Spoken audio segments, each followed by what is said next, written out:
Welcome to తొలి వార్త. ప్రజల కోసం ప్రజల పక్షం వార్తలు చదువుతోంది మీ మాధురి. మహబూబ్ నగర్ మున్సిపల్ కార్పొరేషన్ డివిజన్ల ఏర్పాటులో పారదర్శకత లోపించిందని, అధికార పార్టీకి అనుగుణంగా విభజన అభ్యంతరకరమని బీసీ మహాసభ జాతీయ అధ్యక్షుడు మెట్టుకాడి శ్రీనివాస్ ముదిరాజ్ తీవ్ర అభ్యంతరం వ్యక్తం చేశారు. బుధవారం మహబూబ్ నగర్ జిల్లా కేంద్రంలోని గార్డెన్ దాబాలో ఏర్పాటు చేసిన విలేకరుల సమావేశంలో ఆయన మాట్లాడారు. మైనార్టీ వర్గానికి అనుకూలంగా వార్డుల విభజన ఉందని, ఇది ప్రజాస్వామ్యం కాదని ఆయన అన్నారు. నిబంధనలను పాటించకుండా గోప్యంగా డివిజన్ల ఏర్పాటు చేయడం అప్రజాస్వామ్యం. బీసీ రిజర్వేషన్ వచ్చినా కూడా ఇక్కడే ఒకే సామాజిక వర్గం లేదా మతం వారి ప్రభావం ఉండబోతుందంటే ఇది బీసీలకు తీవ్ర అన్యాయం. అధికార పార్టీ మార్కుతో డివిజన్లు ఏర్పాటు అక్రమమని అన్నారు. ఏకంగా 30 వార్డుల్లో ఒకే వర్గానికి చెందిన ఓటర్లను చేర్చి వార్డులను విభజించడం అంటే ఇది పూర్తిగా అప్రజాస్వామికం, ఏకపక్ష ప్రక్రియ అని, దీన్ని ఒప్పుకునే ప్రసక్తే లేదని అన్నారు. ఈ కార్యక్రమంలో జిల్లా అధ్యక్షులు వెన్నిశెట్టి కుమ్మరి రామచంద్రయ్య, పద్మశాలి సంఘం రాష్ట్ర ఉపాధ్యక్షులు సారంగి లక్ష్మీకాంత్, బీసీ మహాసభ జిల్లా ఉపాధ్యక్షులు హరి ప్రకాష్ గౌడ్ ముదిరాజ్, మహాసభ జిల్లా అధ్యక్షులు మెట్టుకాడి ప్రభాకర్ ముదిరాజ్, కోశాధికారి విష్ణు, డాక్టర్ జి బస్వరాజు పాల్గొన్నారు. మీ తొలివార్త న్యూస్ని సబ్స్క్రైబ్ చేసి, లైక్ చేసి, షేర్ చేయండి. మహబూబ్నగర్ మున్సిపాలిటీని కార్పొరేషన్గా మార్చడం అనేది హర్షణీయం. అయితే 49 వార్డులుగా ఉన్న మహబూబ్నగర్ మున్సిపాలిటీ 1,96,000 ఓటర్ సంఖ్య కలిగినందుకు దివిటిపల్లిని కూడా కలుపుకొని 60 డివిజన్లతో కూడిన కార్పొరేషన్గా ఏర్పాటు చేయడానికి మనకు ప్రభుత్వం ఉత్తర్వులు ఇచ్చింది. ఈ నేపథ్యంలో మున్సిపల్ అధికారులు 4 తారీఖు నుంచి డీలిమిటేషన్ ప్రక్రియను ప్రారంభించారు. సరే, వాళ్ళ యొక్క వంతు వాళ్ళు ప్రారంభించినప్పుడు పేపర్ నోటిఫికేషన్ ఇవ్వడము, ఇతరత్ర కార్యక్రమాలు ఇచ్చినామని మున్సిపల్ కమిషనర్ కూడా ప్రెస్ మీట్లో చెప్పారు. తీరా ఈ 60 వార్డులో ఏవైతే ఏర్పాటు చేయబోతున్న 60 డివిజన్లలో కానీ, గతంలో ఉన్న 49 డివిజన్లలో కానీ ఎక్కడ కూడా ఏ మున్సిపల్ ఉద్యోగి కానీ ఎవరు కూడా వచ్చి అక్కడ స్థానికంగా ఉన్న సీనియర్ సిటిజన్లు కానీ చాలా మటుకు కాలనీలు ఏర్పాటు చేసినప్పుడు సొసైటీలు ఉంటాయి, లేఅవుట్ అప్రూవ్ చేసిన వాళ్ళు ఉంటారు. వాళ్ళకు మొత్తము ఏ బ్లాక్ ఎక్కడి నుంచి ఏమొస్తుంది అనేది మొత్తం తెలుసు వాళ్ళు. అయితే తర్వాత పూర్వం ఉన్న వాళ్ళు ఎక్కడున్నా అనేది కూడా అనుభవం ఉంటుంది. ఎవరిని కూడా కలిసిన దాఖలాలు నిబంధనల ప్రకారం ఏదైతే ఉందో జాతీయ రహదారులు కానీ లేక ప్రాంతీయ రహదారులు కానీ, ఇప్పుడు మనకు రాయచూరు మెయిన్ రోడ్ అనుకోండి, అక్కడ భూత్పూర్ వైపు పోతే మనకు మా బైపాస్ పోతే బైపాస్ రోడ్ కానీ, ఇక్కడ టీడీగుట్ట వైపు పోతే తాండూరు రోడ్ కానీ, మళ్ళీ ఇక్కడ అమిస్తాపూర్ వైపు పోతే అక్కడ రోడ్డు, బండమీదపల్లి వైపు పోతే రాయచూరు రోడ్డు, ముందుకు వస్తే జడ్చల్ల రోడ్, ఇవన్నీ కూడా ఒక ప్రామాణికంగా తీసుకొని నార్త్ను కేంద్రంగా తీసుకొని సవ్య దిశలో అపసవ్య దిశలో అంటే clock wise anti clock wise వాటిని సర్వే చేసుకొని ఈ రోడ్లను కార్నర్ స్టార్టింగ్ పాయింట్ ఎక్కడ, నార్త్ నుంచి ఎక్కడి నుంచి వస్తే ఈ దాదాపు ఈ 1,96,000 ఓట్లు అంటే 60తో డివైడ్ చేస్తే 3,200 ఓట్లు రమారమి అటు ఇటు వస్తున్నాయి. ఎక్కువ అంటే ఒక 10% కలుపుకుంటే 3,300, not above 3,500, not less than 2,900, 2,900 తక్కువ కాకుండా 3,500 ఎక్కువ కాకుండా చేయాలనేది రూల్స్ అని. మరి ఇక్కడ కూడా ఈ రహదారులను ప్రామాణికంగా తీసుకోకుండా ఇప్పుడు మెట్టుగడ్డ నుంచి ఒక రోడ్డు క్రిస్టియన్పల్లి ఎంబీఎస్ కాలేజ్ వరకు వస్తుంది. గతంలో రోడ్డు ఇటువైపు విఠలరెడ్డి వాడు, రోడ్డు అటువైపు మా వాడు. ఇప్పుడు ఏం చేసిండ్రు, ఆ రోడ్డు ఇటువైపు ఉన్న దానికి రామాలయం అనుకున్న మా ఇంటి నుంచి అవతలకేసి మెయిన్ రోడ్ను ఈ రోడ్డు తీసుకొని ఇక్కడ వేసి వెనకాల నలంద శాషాపుగుట్ట రోడ్డు ఉన్న వాళ్ళని తీసుకొచ్చి వెనకాల ఉన్న మొత్తం ఒక 4-5 లైన్స్ తీసుకొచ్చి ఈ వాళ్ళు వేసింది. అయితే 3,200 అంటే ఒక కాంప్లైంట్ కూడా నిన్న వచ్చింది. ఏమని? 4,900 ఓట్లు వచ్చినాయి ఒకతో. 4,900 ఓట్లు అన్నప్పుడు 4,900 ఓట్లు అంటే మరి ఎట్లా వచ్చినాయి? అవి మీరు ఎట్లా చేసినా 3200 3300 రావాలి. అంటే ఇక్కడ ఏమైందంటే ఒక ఆతృత స్టార్ట్ అయింది. మున్సిపల్ అధికారులకు ఆతృత స్టార్ట్ ఏమైందంటే మొత్తం ప్రభుత్వం ఘోరంగా విఫలమైంది కాబట్టి ఈ స్థానిక సంస్థల ఎన్నికలు పెట్టడమే కష్టమని మేఘాల మీద ఆడే ఇప్పుడు మీరు వచ్చిన అందరూ సర్కస్ డ్రిల్ చేసుకుంటూ వచ్చిన ఇప్పుడు మీరు ఇక్కడికి వచ్చినప్పుడు అన్నీ ఎక్కడ పోయినా తవ్వుతున్నారు. ఎందుకంటే మేము అభివృద్ధి చేస్తున్నాం చూపిస్తున్నాం. ఇన్నేళ్ళు ప్రజల నష్ట కష్టాలు పెట్టి ఎన్నికల తంతు ప్రారంభమవుతుంది కాబట్టి ఇప్పుడు ఏం చేస్తున్నారంటే మేఘాల మీద ఈ యొక్క దీన్ని ఏం చేసిండ్రు అభివృద్ధి పనులను ముందుకు చూపిస్తున్నాం. అభివృద్ధి పనులను ముందు చూపించి చేస్తున్నామని చూపించుకోవడం తర్వాత ఎలక్షన్స్ కనుక డేట్ వచ్చేసిందంటే నోటిఫికేషన్ వచ్చిందంటే ఈ ప్రక్రియ పూర్తి కావాలి కాబట్టి కాంగ్రెస్ వాళ్ళు అధికారంలో ఉన్నాం కాబట్టి మేము ప్రజాపాలనలో ఫెయిల్ అయినాము. 6 గ్యారెంటీలు ఫెయిల్ అయినాయి. ఈ మౌనార్ ఎమ్మెల్యే ఇచ్చిన 7వ గ్యారెంటీ కూడా ఫెయిల్ అయింది. అన్ని అక్రమ దందాలు అక్రమ కేసులు నడుస్తూనే ఉన్నాయి యథాప్రకారం. అంటే రాజకీయం పార్టీ మారింది కానీ దోపిడీ మారలేదు, జేబులు మారినవంతే. దోపిడీ మారలేదు, జేబులు మారినవంతే.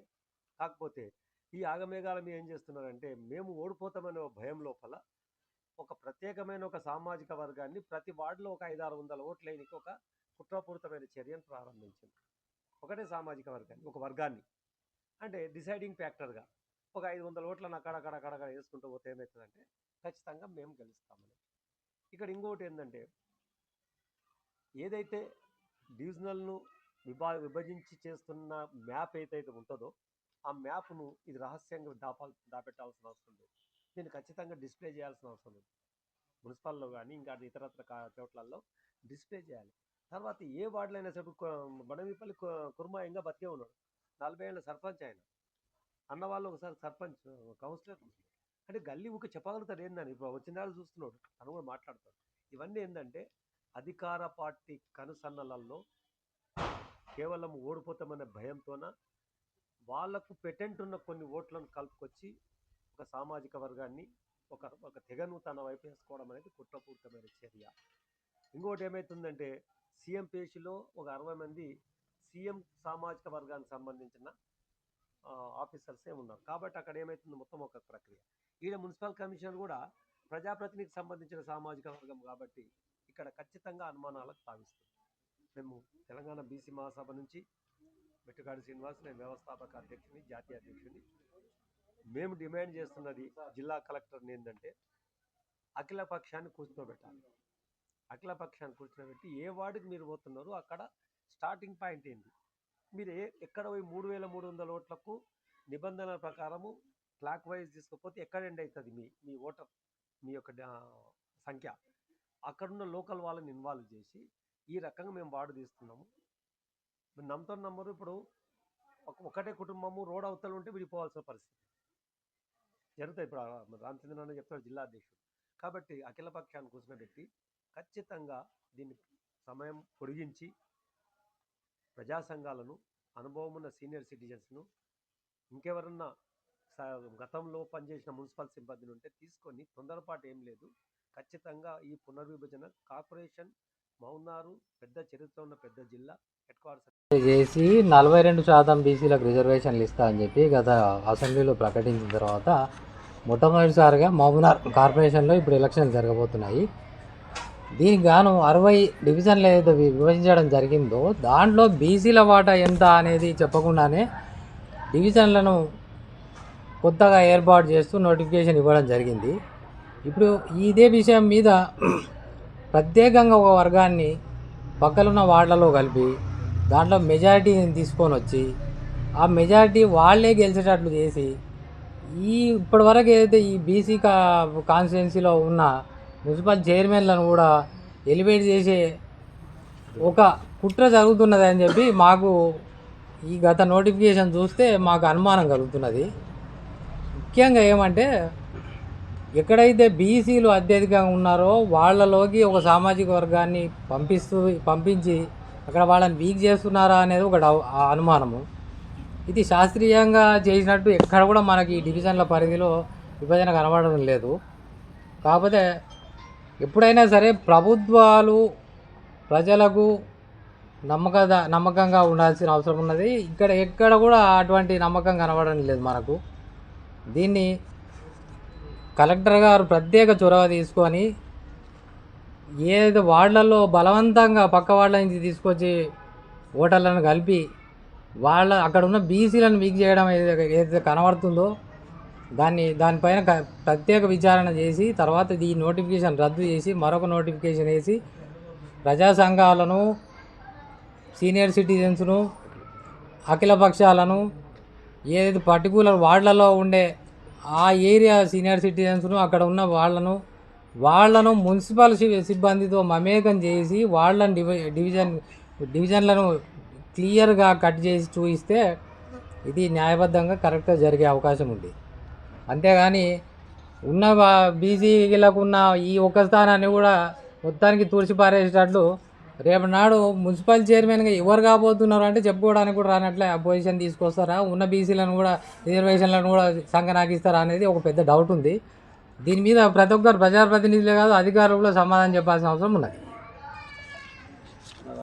ఇంతకుముందు జాతీయ అధ్యక్షులు మెట్టుగారి శ్రీను గారు మరి లక్ష్మీకాంత్ బీసీ రాష్ట్ర ఉపాధ్యక్షుల గారు మాట్లాడినట్లు వాస్తవాలు పూర్తిగా వివరించారు. ఎప్పుడు చూసినా ఎక్కడ చూసినా కూడా బీసీలకే అన్యాయం జరుగుతుంది కానీ ఎక్కడ కూడా న్యాయం చేస్తారు. ఇన్ని పోరాటాలు చేసినప్పటికి కూడా ఇంతగానే ఇప్పుడు మున్సిపల్ కార్పొరేషన్ చేసినారు. కార్పొరేషన్ చేసిన తర్వాత కార్పొరేషన్ డివిజన్స్ కానీ మా వార్డు అనేది ఏ విధంగా డివైడ్ చేయాలి. ఫర్ ఎగ్జాంపుల్ అంటే ఇక్కడ నేను చూస్తున్నాను దీంట్లో వాళ్ళు ఇచ్చిన లిస్ట్ లోపలనే దయచేసి విలేకరులతో వినిపించుకునేదంటే హౌస్ నెంబర్ ఫ్రమ్ టు అని ఇచ్చిండ్రు. ఈ డాష్ల 9లలో ఉన్నట్టు ఏ వార్డు కూడా సంబంధం లేకుండా ఉండదు. చూడండి ఇక్కడ బ్లాక్ లేనే లేదు. ఇప్పుడు నాది కుమారవాడి 3-5-2 అంటే 5వ వార్డు మన అంటే ఆ విధంగా చూస్తుంటే దీంట్లో లేనే లేదు. మరి ఇన్ని పొరపాట్లు జరుగుతున్నప్పుడు ఎవరిని అడిగి వీళ్ళు చేస్తుండ్రు? వీళ్ళ ఆంతర్యం ఏమిటి? వీళ్ళు ఎవరికైనా సపోర్ట్ చేసుకుంటారా ఇంటర్నల్గా, లేకుంటే ఎవరికైనా డెవలప్ చేయాలనుకుంటున్నారా? మరి ఇవన్నీ కారణాలు, అనేకమైన కారణాలు అందరికి ఉత్పత్తి అవుతుంటుంది. మెట్టుగారి శ్రీను గారు అన్నట్లు, జాతీయ అధ్యక్షులు అన్నట్లు వీరు ఐకమత్యం చేసేలేరు. మొదటికి విభజించడానికనే చూస్తున్నారు. వాళ్ళ విభజించి నీది అక్కడ నాది ఇక్కడ అని చెప్పేసి వాళ్ళ పట్టం కడుకొని వాళ్ళ టైం పాస్ చేసుకున్నట్లు. మరి వైస్ ప్రెసిడెంట్ గారు, స్టేట్ వైస్ ప్రెసిడెంట్ బీసీ చెప్పినట్లు సీనియర్ సిటిజన్స్ ఉన్నారు, అనుభవజ్ఞులు ఉన్నారు. మహబూబ్నగర్ లోపల ఏ విధంగా చేస్తే ఎట్లుంటుంది అనేది తెలుసుకుని అనుభవజ్ఞులు ఉన్నారు. రిటైర్డ్ ఇప్పుడు జడ్జిలను కూడా రిటైర్డ్ అయిన జడ్జిలను తీసుకుంటలేరు అవసరం ఉంటే. ఇక్కడ కూడా రిటైర్డ్ అయిన వాళ్ళు మన మున్సిపల్ కార్పొరేషన్లో రిటైర్డ్ అయిన తీసుకొని వాళ్ళ సలహాలు తీసుకొని చేయండి.